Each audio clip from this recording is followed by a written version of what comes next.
Okay, so I've had a power steering fluid leak in my 2001 Dodge Ram 2500 Cummins diesel here behind me. I've done a lot of work on this truck here recently, and I've posted videos on YouTube, so I figured I would do it with this one too.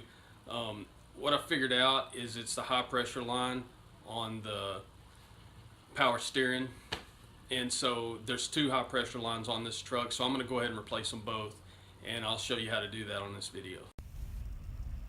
Alright, so I've set up a light here on the truck, and I'm going to show you where these lines are that are leaking, and hopefully you'll be able to see them pretty good. I'm going to use this white stick here to kind of show you where they're at. If you look way down in here, there's the cap to the power steering pump. Okay, now right down below that cap, kind of coming up on the side of the power steering pump, you see where that white stick is, and then the line right here, you can see it continues right here.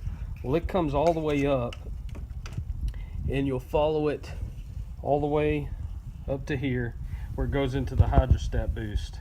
Okay, and the line stops right here on the piece that we're going to put on today.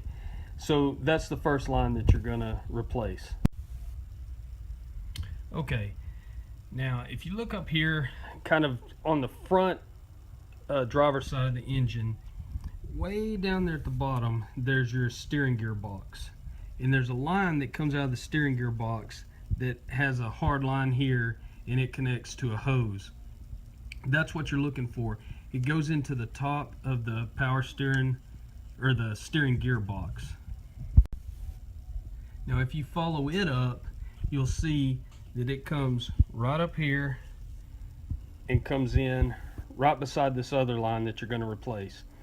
Now down at the bottom where it goes into the steering gear box, you'll see that it's got a real crooked looking pipe here, and that's the one you're looking for. So usually when I'm doing something on a vehicle, the most frustrating part of it is either not having the right tools or not being able to find the right tools. So I'm going to go ahead and show you what I'm going to be using for this job. That way you can get your tools together if you're doing the same thing. So it's pretty simple. The first thing I'm going to be using is a box end 18mm wrench, and that's going to be on both ends, and that's what's going to the nuts that are going to be holding those lines in. That's the size you're going to use. Again, that's an 18mm.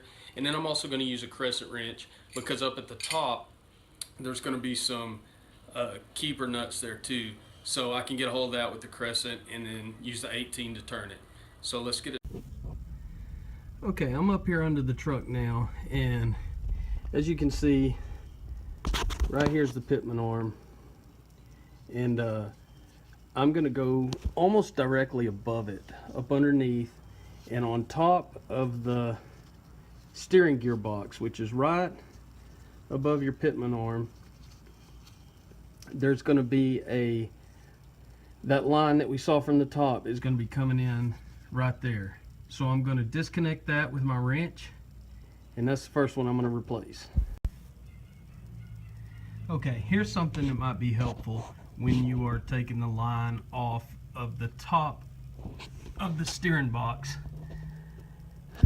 You can put your open end of your 18mm wrench on your line.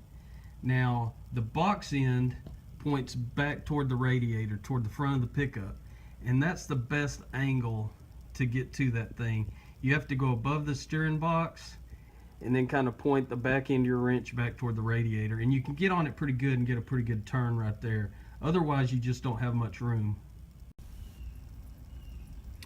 Okay, so that wrench was a little bit hard to get to that nut, but once you get it broke loose, it's, you can unscrew it with your fingers, but it is going to leak some power steering fluid, as you can tell, so have you something there to catch it with, and I'll get on up there and do the top one also.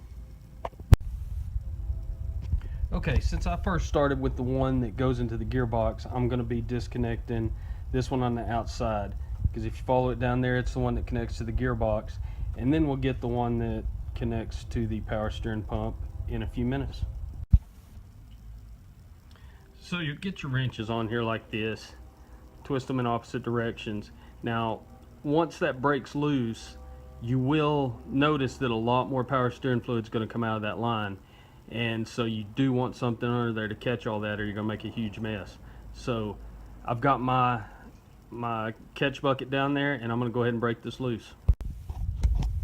Now we're loose right here, and you want to make sure that you have drained all of that out of that line. And you'll see down here, it's just dripping right now. I'm gonna let it drip a little bit more, and then I'm gonna pull that line out of there and put the new one in, just like I took the old one out. One more thing I should mention. I take this for granted because I always do it, but make sure you take note of where this line runs and how it fits back down there, so that you know how to put that new one in and you don't mess any wires up or anything like that. Okay, you'll see in the package with your new line, you'll get 2 O-rings, one for the bottom and then one for up top on your truck. Now these, you'll want to put a little power steering fluid on them, lubricate them a little bit, and then just slide them over this flange right here, just like that, and then they'll be ready to go on. Now I'm going to go ahead and do that, and I probably won't show you the next one because it's the same way, but make sure you get those O-rings and put them on, because these are new ones and you might as well put them on. Okay, the top O-ring, you'll see right there, pretty beat up, it's old. I'm going to go ahead and pry it out with a screwdriver. You can use a pick or a screwdriver, whatever you got. You just pop that right out and then get that off there. Now you'll just lubricate your new one and slide it back on. You'll be ready to install your lines. You can see there that I've got my new line on, and I'm about to replace the opposite side, and I will start down at the bottom on the power steering pump, because as you saw earlier, you can spill a lot of fluid once you disconnect this. So I'm going to go down there and show you how to get to that line. Okay, I'm back down here underneath the truck, and power steering pump, it's right here's your oil pan right here. Okay, I'm on the driver's side. Go straight up in here, and you'll see right up here going into the back of your power steering pump is your opposite line. Now we're going to take that loose. Some fluid's going to drain out, so have your pan ready, and we'll get that out of there. Okay, so I got everything put back together. The lines are on. I went ahead and refilled my power steering fluid, and everything seems to be working right. Now, sometimes you'll have to jack your truck up a little bit and turn the wheels back and forth, and that will help you get that fluid flowing back through your system. Now, I didn't have to do that. My truck was sitting on the floor in the garage, and it turned just fine. So I didn't have a problem there. But if it's hard to turn and you just can't turn it, you can jack the front end up a little bit and then turn it back and forth, and that fluid will work through your system, and it'll get easier and easier to turn. So once you get this fixed, you get your power steering fluid filled, drive it a little bit, turn it back and forth, recheck your power steering fluid, make sure you got enough in your system, and don't overfill it.